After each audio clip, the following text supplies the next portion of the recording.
Hello everyone. तो आज हम पढ़ने वाले हैं क्लास 10th हिस्ट्री का chapter 1 the rise of nationalism in Europe. सालों पहले 1848 में फ्रांस में एक पेंटर दद्दू थे जिनका नाम था फ्रेडरिक सोरियो। उन्होंने एक जबरदस्त सा सपना देखा और उसकी पेंटिंग बना दी। इस पेंटिंग में वैसे था क्या, एक लंबी सी लाइन जिसमें बहुत सारे लोग, अंकल, आंटी, बच्चे सब चल रहे थे। वो एक बड़ी सी लेडी के पास जा रहे हैं जिसका नाम है स्टैच्यू ऑफ लिबर्टी। उसके हाथ में एक टॉर्च ऑफ एनलाइटमेंट है, मतलब सबके दिमाग की बत्ती जल चुकी है।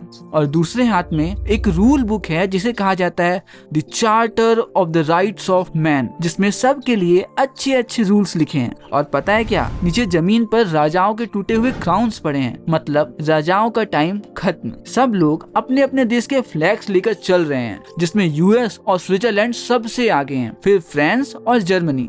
वैसे मजेदार बात पता है क्या, जब सोरियो ने इस पेंटिंग को बनाया था तब जर्मनी एक देश नहीं था, वो तो छोटे छोटे टुकड़ों में बटा हुआ था। तो ये फ्लैग्स जो जर्मन लोग पकड़े हुए हैं ना, वो उनकी उम्मीद थी कि एक दिन वो सब एक होकर एक बड़ा सा डेमोक्रेटिक जर्मनी बनाएंगे। वहीं पेंटिंग के ऊपर में भगवान ईसा मसीह और एंजल्स ये परेड देखकर लोगों को ब्लेसिंग्स दे रहे हैं। ये पेंटिंग ना एक सपना था, एक ड्रीम कि पूरी दुनिया में सभी लोग आजाद हो जाएं और सब लोग मिलकर रहें। और ऐसी सोच को कहा जाता है यूटोपियन विजन, मतलब एक ऐसी सोसाइटी जिसमें सब कुछ इतना परफेक्ट हो, इतना आइडियल हो कि ऐसी सोसाइटी रियलिटी में एग्जिस्ट ही ना कर पाए। खैर 1848 में यूरोप ऐसा नहीं था जैसा वो आज है। वहाँ अलग अलग राजा थे और उनके राज में अजीब सी खिचड़ी पकी हुई थी। कहीं जर्मन्स रहते थे, कहीं इटालियन, कहीं पोलिश, सब एकदम मिक्स, जिस वजह से उनमें भाईचारा बिल्कुल भी नहीं था। लेकिन 19th सेंचुरी में नेशनलिज्म यानी राष्ट्रवाद या लोगों का अपने देश के लिए प्यार एक बहुत बड़ी ताकत बनकर उभरा। इसने सब कुछ बदल दिया। राजाओं का राज खत्म हुआ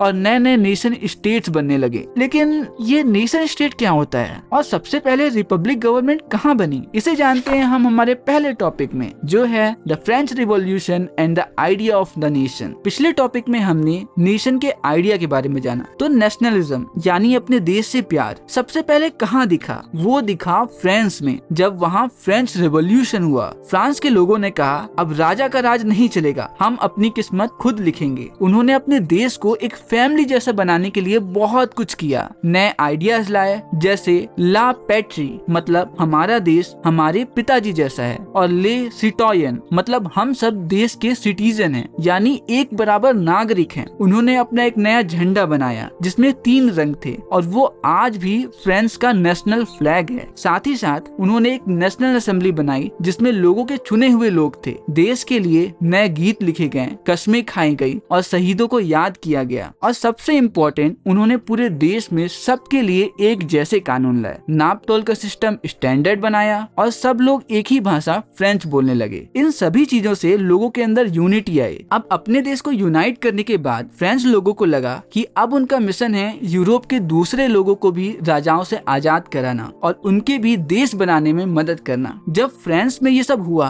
तो यूरोप के दूसरे शहरों के लोगों ने भी सोचा, वाह ये तो बहुत अच्छा है, और वो भी अपने यहाँ ऐसे ही क्लब्स बनाने लगे। इसी बीच आया एक सुपर डुपर सोल्जर नेपोलियन। पहले तो वो हीरो था, उसने नेपोलियन कोड लाया जिसमें कहा कि कानून के सामने सब बराबर हैं, फिर चाहे वो गरीब आदमी हो या कोई औरत। साथ ही साथ वो राइट टू प्रॉपर्टी लाया जिसके मुताबिक आपसे आपकी प्रॉपर्टी कोई भी नहीं छीन सकता, ना कोई जमींदार और ना ही खुद सरकार। ये अच्छी बात थी, पर फिर वो खुद ही किंग बन गया और बहुत सारी लड़ाइयाँ की। लोगों को जबरदस्ती आर्मी में भर्ती करने लगा और तो और आम लोगों के ऊपर टैक्स बहुत ज्यादा बढ़ा दिया। इससे लोग थोड़ा कंफ्यूज हो गए कि यार ये नेपोलियन दोस्त है या दुश्मन। तो अभी तक हमने जाना कि फ्रांस वो पहला देश बना जहां लोगों ने राजा को हटाकर रिपब्लिक गवर्नमेंट मतलब लोगों की सरकार सेटअप की, जिसे देखकर यूरोप के बाकी सारे लोगों ने भी सीख ली कि अगर फ्रांस के लोग आजाद हो सकते हैं, अपनी खुद की सरकार चुन सकते हैं, तो हम क्यों नहीं। और इसी तरह नेशनलिज्म का आइडिया पूरे यूरोप में फैलता गया, जिसे जानते हैं हम हमारे अगले टॉपिक में, जो है the making of nationalism in Europe. तो पिछले टॉपिक में हमने देखा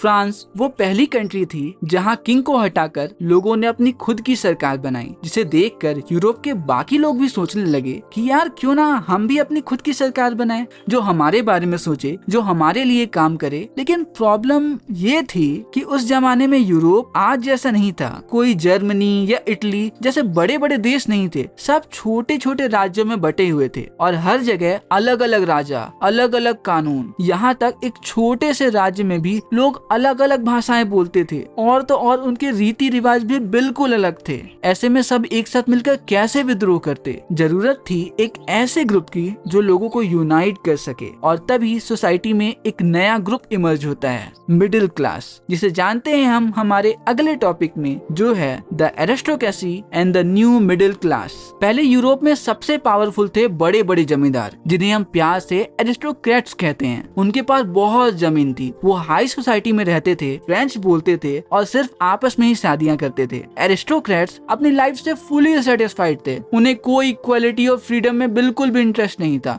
उन्हें ये चाहिए ही नहीं थी। जिन्हें इक्वालिटी और फ्रीडम चाहिए थी वो थी आम जनता और किसान, लेकिन उनके पास ना ही पैसे थे और ना ही पावर। फिर धीरे धीरे कुछ गरीब किसानों ने भी अपने बच्चों को एजुकेट किया, शहर में पढ़ने के लिए भेजा और उनमें से कई सक्सेसफुल बिजनेस ओनर्स बन गए। इनको न्यू मिडिल क्लास कहा गया। इन लोगों को लगा कि अब जमींदारों का राज खत्म होना चाहिए और सबको बराबर के राइट्स मिलने चाहिए। इन्हीं लोगों में सबसे पहले स्टेट या देश का आइडिया पॉपुलर हुआ। लेकिन सवाल ये आता है कि क्या इस न्यू मिडिल क्लास के लिए नेशनलिज्म का मतलब वही था जो गरीब किसानों के लिए था? इसे जानते हैं हम हमारे अगले टॉपिक में, जो है what did liberal nationalism stands for. पिछले टॉपिक में हमने न्यू मिडिल क्लास के बारे में जाना। यह लोग लिबरल नेशनलिज्म में विश्वास रखते थे। लिबरल शब्द का मतलब है आजादी। वो चाहते थे कि हर इंसान आजाद हो, कानून के सामने सब बराबर हो और सरकार लोगों की मर्जी से बने। इकोनॉमी में भी वो आजादी चाहते थे, यानी बिजनेस करने में आसानी हो, एक जगह से दूसरी जगह माल ले जाने में ज्यादा टैक्स न लगे। सोचो, जर्मनी तब 39 छोटे छोटे स्टेट्स में बटा हुआ था।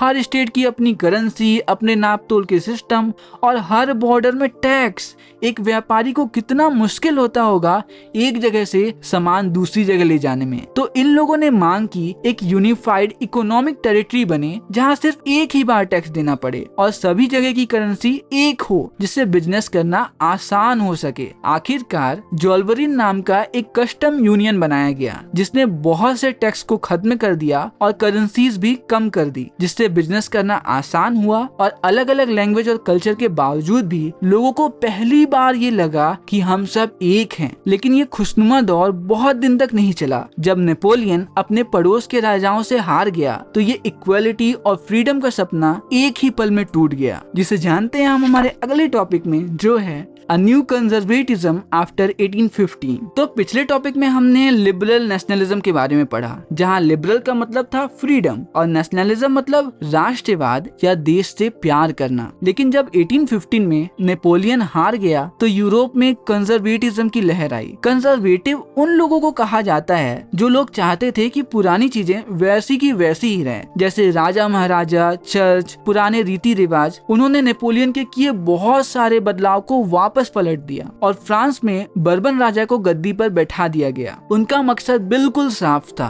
पुराना किंग रूल वापस लाना। लेकिन यह नए कंजर्वेटिव राजा महाराजा बड़े स्ट्रिक्ट थे। वो आजादी की बात करने वाले को चुपचाप मौत के घाट उतार देते। लेकिन वो लोग जो फ्रांस को आजाद करने में इतनी मेहनत किए थे, वो सभी चुप बैठ गए क्या? बिल्कुल भी नहीं। वो चुपचाप सीक्रेट ग्रुप्स और रिवॉल्यूशनरी सोसाइटीज बनाने लगे, जिसे जानते हैं हम हमारे अगले टॉपिक में, जो है द रिवॉल्यूशनरीज। पिछले टॉपिक में हमने देखा कि नेपोलियन के हारने के बाद वापस से राजा महाराजा पावर पे आ गए। इनसे डरकर बहुत से आजादी चाहने वाले लोग चुपके चुपके काम करने लगे। उन्होंने सीक्रेट सोसाइटीज बनाई। इनका मकसद था कि राजाओं के राज को खत्म करना और न सिर्फ फ्रांस बल्कि सभी देशों को राजाओं से आजाद करना। एक बहुत ही मशहूर रिवॉल्यूशनरी थे इटली के गियुसेप मैजनी। वो चाहते थे कि इटली जो छोटे छोटे टुकड़ों में बटा था वो एक हो जाए और एक रिपब्लिक कंट्री बने। उन्होंने यंग इटली और यंग यूरोप जैसे सीक्रेट सोसाइटीज बनाई। तो रिवॉल्यूशनरीज चुपचाप काम कर रहे थे और आखिरकार वही हुआ जिसकी हमें उम्मीद थी,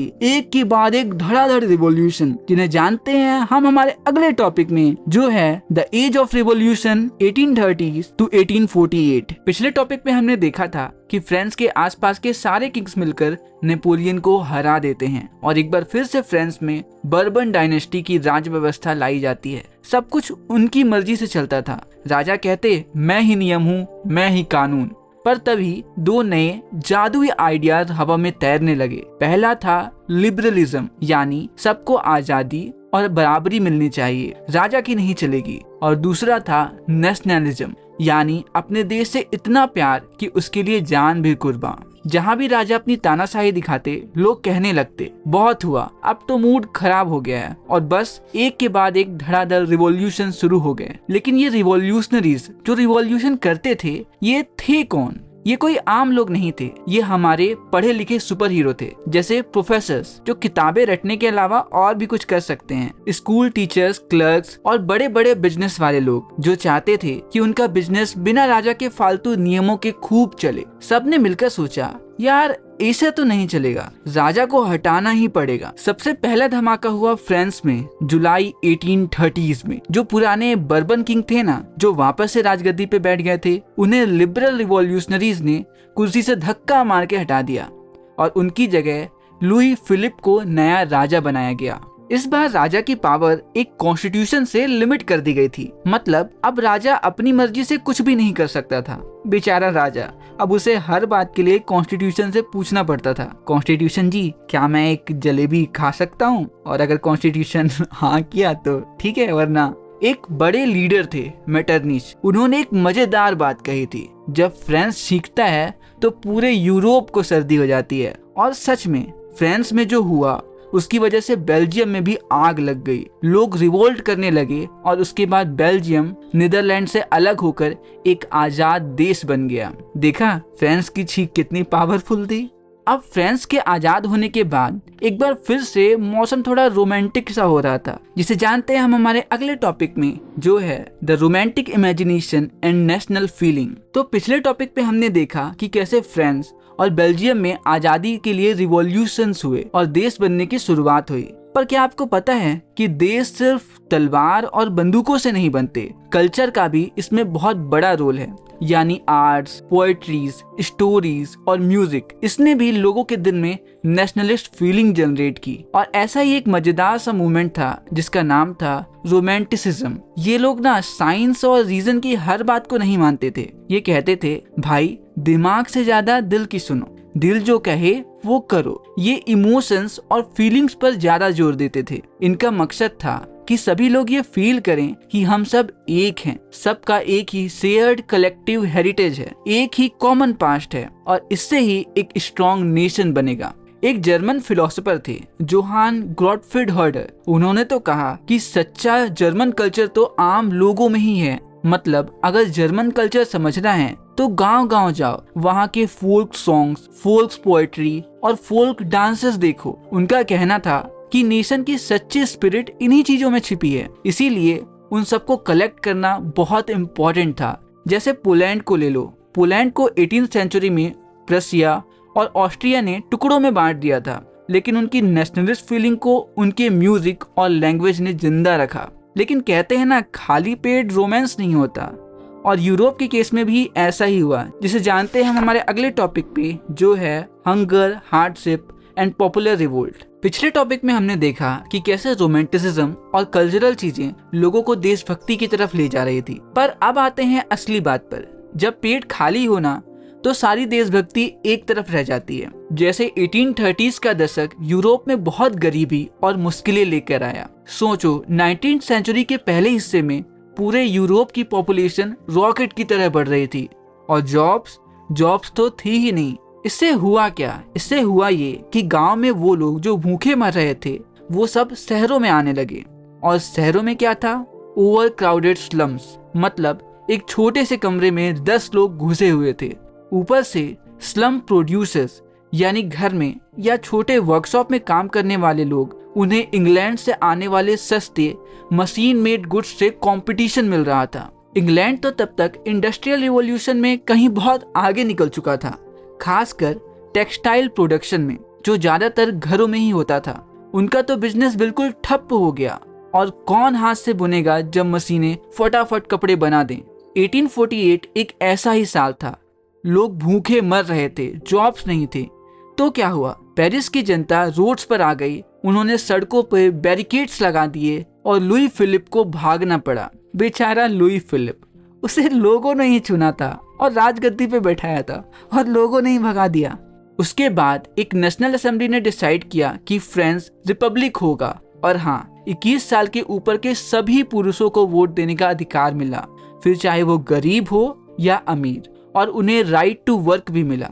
गवर्नमेंट ने नेशनल वर्कशॉप बनाए जहां लोगों को काम मिल सके, और अब लोगों के पेट भरने का इंतजाम हो रहा था। तो देखा, जब पेट खाली हो तो बड़े बड़े आइडियोलॉजीज भी साइड हो जाती हैं। लेकिन क्या इसका मतलब ये था कि इस समय पे सारे लिबरल्स चुप बैठे थे? अजी बिल्कुल भी नहीं। और इसी को जानते हैं हम हमारे अगले टॉपिक पे, जो है 1848 the revolution of the liberals. तो पिछले टॉपिक पे हमने देखा कि कैसे भूख और गरीबी ने लोगों को रिवॉल्ट करने पे मजबूर कर दिया। लेकिन इसी टाइम पर यानी 1848 में एक और तरह का रिवॉल्यूशन भी चल रहा था, जिसे एजुकेटेड मिडिल क्लासेस लीड कर रहे थे। एक तरफ गरीब और अनएम्प्लॉयमेंट लोग प्रोटेस्ट कर रहे थे अपने पेट के लिए, अपनी भूख के लिए, और दूसरी तरफ पढ़े लिखे लोग अपने विचारों के लिए। फरवरी 1848 में फ्रांस में जो हुआ ना, मतलब जब लुई फिलिप भागा और फ्रांस रिपब्लिक बना, उसने बाकी यूरोप में भी आग लगा दी। जैसे एक चिंगारी से पूरा जंगल जल जाता है। जिन जगहों पे भी अब तक इंडिपेंडेंट नेशन स्टेट्स नहीं बने थे, जैसे जर्मनी, इटली, पोलैंड और ऑस्ट्रो हंगरियन एम्पायर, वहाँ के लिबरल मिडिल क्लास मैन और वुमेन ने अपनी डिमांड्स को जोड़ दिया। लेकिन उनकी डिमांड थी क्या? एक कॉन्स्टिट्यूशन, ताकि राजा मनमानी ना करे, फ्रीडम ऑफ द प्रेस, ताकि कोई कुछ भी छाप सके, और फ्रीडम ऑफ एसोसिएशन, ताकि सब मिलकर ग्रुप बना सके। जर्मनी रीजन्स में मिडिल क्लास प्रोफेशनल और बिजनेसमैन ने कई पॉलिटिकल असेंबलीज बनाई। वो सब फ्रैंकफर्ट शहर में इकट्ठे हुए और डिसाइड किया कि एक ऑल जर्मन नेशनल असेंबली बनाएंगे। उन्होंने जर्मन नेशन के लिए एक कॉन्स्टिट्यूशन भी बनाया, जिसमें एक मोनार्की तो होगी, पर वो पार्लियामेंट के अंडर काम करेगी। मतलब राजा तो होगा, पर उसका रिमोट कंट्रोल पार्लियामेंट के पास होगा। जैसे मम्मी के हाथ में पापा का रिमोट कंट्रोल होता है ना, कुछ वैसे ही। और जब इन डेप्यूटीज ने प्रसिया के किंग फ्रेडरिक विलियम IV को नया कॉन्स्टिट्यूशन दिखाया और क्राउन देकर नई पोजीशन ऑफर की, तो फ्रेडरिक विलियम IV बाकी सारे मोनार्क से साथ मिलकर इस इलेक्टेड असेंबली का विरोध करने लगा। आखिर में ट्रूप्स को बुलाया गया और असेंबली को डिसबैंड कर दिया गया। एकदम सैड एंडिंग है ना? लेकिन हाँ, एक अच्छी बात भी हुई। भले ही ये किंग्स लिबरल मूवमेंट को दबा पाए, पर वो पुरानी व्यवस्था वापस नहीं ला पाए। राजाओं को ये समझ आ गया था कि यह रिवॉल्यूशन और रिप्रेशन का साइकिल तब तक नहीं रुकेगा जब तक लिबरल नेशनलिस्ट रिवॉल्यूशनरीज को कुछ छूट नहीं दी जाएगी। इसीलिए 1848 के बाद सेंट्रल और ईस्टर्न यूरोप की मोनार्कीज ने वो बदलाव लाना शुरू किए जो वेस्टर्न यूरोप में 1815 से पहले ही आ चुके थे। जैसे बॉन्डेड लेबर, मतलब बंधुआ मजदूर को एबॉलिश किया गया। तो इस रिवॉल्यूशन से थोड़ी सी तो आजादी मिली, लेकिन सारे रिवॉल्यूशनरीज को कहीं न कहीं ये समझ आ गया था कि फ्रांस जैसे यूरोप के बाकी देशों के किंग्स इतनी आसानी से राजगद्दी नहीं छोड़ेंगे। जिसके बाद उन्होंने अपना तरीका बदला और आखिरकार रिजल्ट्स मिले, जिसे जानते हैं हम हमारे अगले टॉपिक पे, जो है the making of Germany and Italy. तो पिछले टॉपिक पे हमने देखा कि कैसे लोग सोचते थे कि देश बनाने के लिए बस अच्छे आइडियाज होने चाहिए, पर फिर कुछ बड़े बड़े लोग आए और बोले, अरे भाई, खाली आइडियाज से पेट नहीं भरता, असली खेल तो पावर और ताकत का है। और बस उन्होंने अपने देश को बनाने के लिए थोड़ा दादागिरी वाला रास्ता चुना, और यही बताया गया है हमारे अगले टॉपिक पे, जो है Germany. Can the army be the architect of a nation? Europe में एक बड़ा सा देश था जिसका नाम था जर्मनी, पर ये जर्मनी ना एक नहीं था, ये बहुत सारे छोटे छोटे राज्यों में बटा हुआ था। इन राज्यों को एक करने का सपना तो बहुत से लोगों ने देखा, पर कोई कर नहीं पाया। फिर आया एक हीरो, इसका नाम था ओटो वॉन बिस्मार्क। ये इतना तेज दिमाग वाला था कि इसे आयरन चांसलर कहते थे। जैसे आयरन मैन बहुत ताकतवर होता था, वैसे ही इसका दिमाग बहुत ताकतवर था। बिस्मार्क ने सोचा ये छोटे छोटे राज्य ऐसे ही लड़ते रहेंगे, इन्हें तो एक मजबूत लाठी से जोड़ना पड़ेगा। और उसकी लाठी कौन थी? उसकी सेना। बिस्मार्क ने बहुत चालाकी से काम किया। उसने एक एक करके दूसरे राज्यों के साथ लड़ाई लड़ी। पहले ऑस्ट्रिया को हराया, फिर डेनमार्क को और आखिर में फ्रांस को। उसने सिर्फ 7 साल में 3 लड़ाइयां जीती और जर्मनी के छोटे छोटे स्टेट्स जो दूसरे देशों के कब्जे में थे उन्हें आजाद कर लिया। जब सारी लड़ाइयां जीत ली तो सारे छोटे छोटे जर्मन राज्य एक हो गए। और फिर 1871 में उनके राजा, जिनका नाम विलियम था, उन्हें एक बड़े महल में, जिसे वर्साई कहते हैं, वहां जर्मनी का सम्राट बना दिया गया। और इसी तरह बना हमारा जर्मनी, एक दमदार सेना और एक चतुर लीडर की वजह से।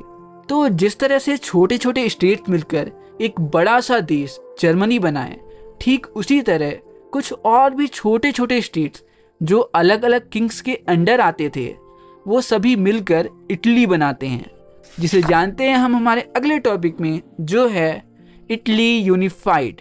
पिछले टॉपिक में हमने जर्मनी की कहानी सुनी, अब चलो इटली की कहानी सुनते हैं। इटली भी जर्मनी जैसा ही था, वो बहुत से छोटे छोटे टुकड़ों में बटा हुआ था। वहाँ के लोग भी अलग अलग राजाओं के गुलाम थे। नॉर्थ में ऑस्ट्रियन राजा, बीच में पॉप और साउथ में स्पेन के राजा। फिर आया एक और स्मार्ट आदमी जिसका नाम था कैवोर। ये कैवोर बहुत चालाक था। ये राजा महाराजाओं के साथ दोस्ती करना जानता था। उसने फ्रांस के राजा से दोस्ती कर ली, जैसे आप क्लास के सबसे शैतान बच्चे से दोस्ती कर लेते हो ताकि कोई आपको परेशान ना करे। इस दोस्ती की वजह से कैवोर ने ऑस्ट्रिया के राजा को हरा दिया, जिसने इटली के एक हिस्से पे कब्जा कर रखा था। पर इटली को पूरा जोड़ने के लिए सिर्फ दिमाग से काम नहीं चलने वाला था, थोड़ी बहादुरी भी चाहिए थी। तो फिर आया एक फौजी हीरो जिसका नाम था ग्यूसेप गैरिबाल्डी। ये इतना हिम्मत वाला था कि इसके सैनिक लाल रंग की शर्ट पहनते थे, इसीलिए लोग उन्हें रेड शर्ट्स कहते थे। गैरिबाल्डी और उसके रेड शर्ट्स साउथ इटली में घुस गए और वहां के लोगों की मदद से स्पेन के राजा को मार भगाया। आखिरकार 1861 में सारे इटली के टुकड़े जुड़ गए और विक्टर इमैनुअल को पूरे इटली का राजा बना दिया गया। पर यहाँ एक मजेदार बात है, बहुत सारे गरीब किसानों को तो ये पता ही नहीं था कि वो किस इटली के लिए लड़ रहे हैं। उन्होंने तो कभी इटालिया का नाम सुना ही नहीं था। उन्हें तो लगा कि ला तालिया तो विक्टर इमैनुअल की रानी का नाम है, तो हम रानी के लिए लड़ रहे हैं। सोचो, लड़ रहे थे देश के लिए और उन्हें देश का नाम तक नहीं पता था। सिर्फ इटली ही नहीं, एक और भी ऐसा ही देश था जिसकी कहानी बहुत ही स्ट्रेंज थी। ये था ब्रिटेन, जिसे जानते हैं हम हमारे अगले टॉपिक में, जो है the strange case of Britain. पिछले टॉपिक में हमने इटली और जर्मनी की कहानी सुनी, अब सुनो ब्रिटेन की कहानी। यह देश बाकी सबसे अलग था।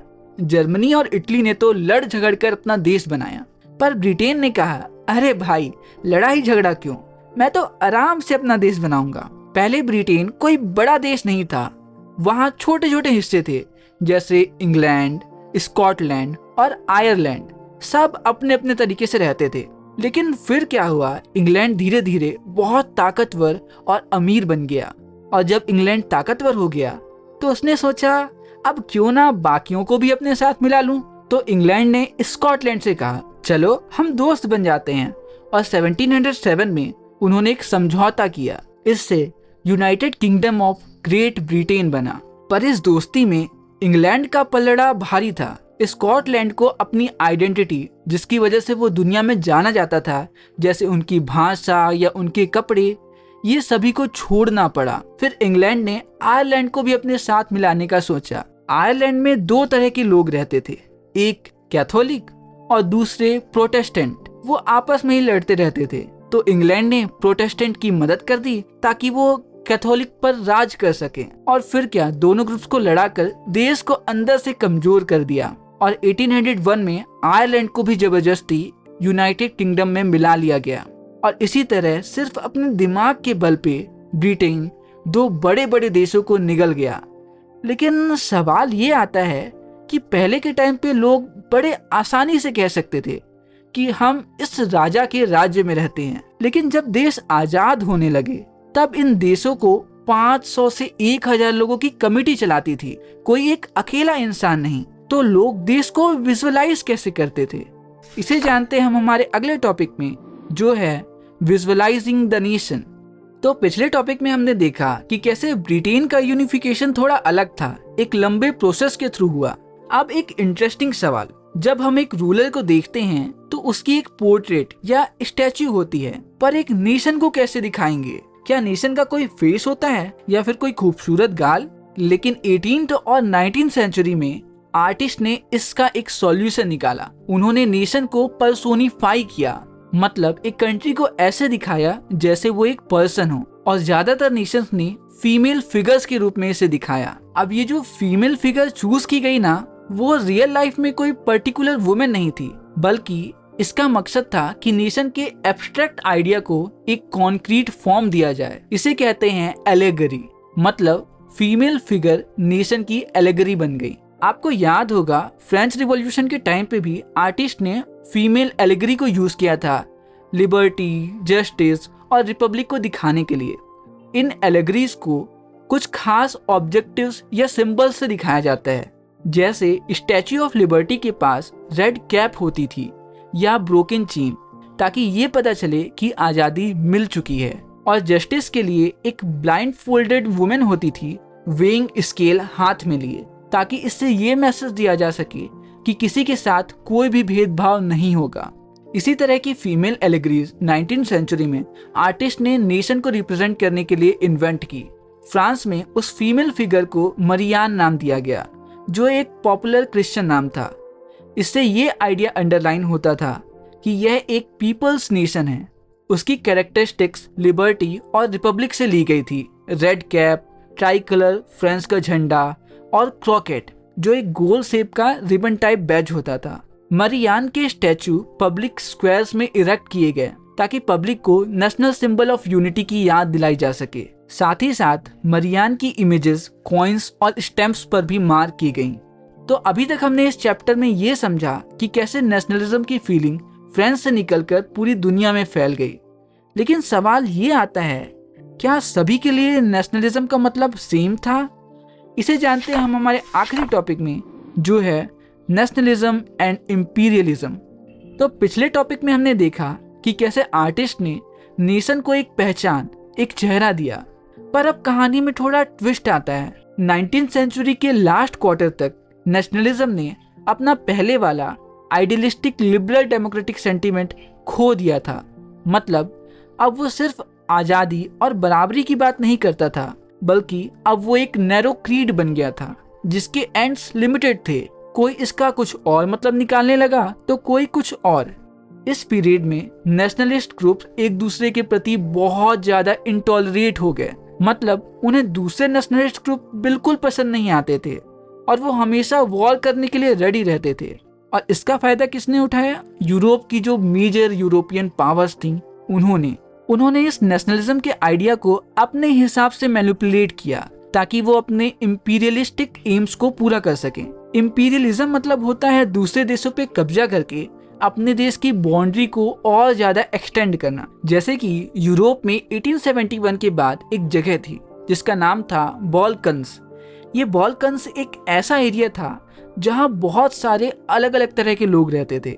उनका कल्चर, उनकी लैंग्वेज और हिस्ट्री भी अलग थी, और इन सब लोगों को मिलाकर कहा जाता था स्लेव्स। अब क्या हुआ, अलग अलग स्लेविक नेशंस अपनी आइडेंटिटी और आज़ादी के लिए फाइट करने लगे। मतलब बल्कन्स के अंदर बहुत सी अलग अलग तरह की कम्युनिटी एक साथ रहती थी। तो ये सारी कम्युनिटीज चाहती थी कि हमारी सरकार बने, और वो आपस में ही लड़ने लगे। ऊपर से ऑस्ट्रिया और रसिया जैसे बड़े बड़े देश भी बल्कन्स को अपने अंदर मिलाना चाहते थे। तो देश के अंदर भी लड़ाई चल रही थी और देश के बाहर भी। और ऐसे ही जो नेशनलिज्म एक अच्छी फीलिंग थी, अपने देश से प्यार करना, वो अब लड़ाई और जबरदस्ती के रास्ते पे चल चुकी थी। और इसी नेशनलिज्म ने दुनिया में बहुत बड़े बड़े वॉर्स करवा दिए। तो ये थी कहानी यूरोप में नेशनलिज्म के राइज की। बस यहीं पे खत्म होता है हमारे ये प्यारा सा चैप्टर। मिलते हैं अगली वीडियो में अगले चैप्टर के साथ, तब तक के लिए दीजिए मुझे इजाजत। नमस्कार।